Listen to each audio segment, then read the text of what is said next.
Me kirjutame järgmise tunni jooksul 2 lugu.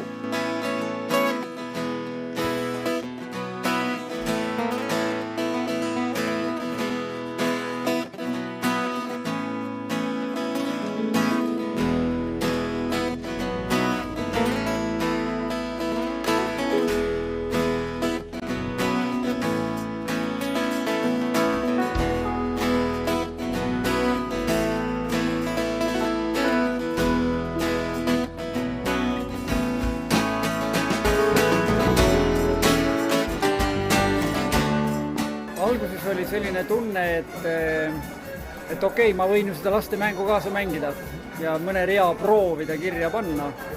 Aga kui me kirjutama hakkasime, siis selgus, et ma ei ole üksi, et on veel inimesi, kes mõtlevad selle peale ja tegelikult võtavad seda palju tõsisemalt veel võib-olla kui mina.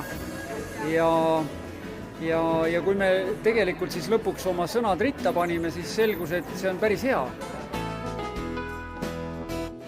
Nii veider, kui see ei ole, hirmu ei olnud üldse. Tundus nagu väga loomulik.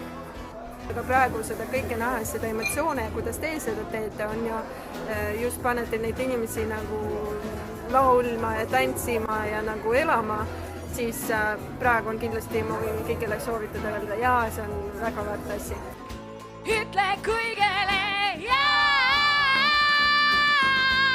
usu tee.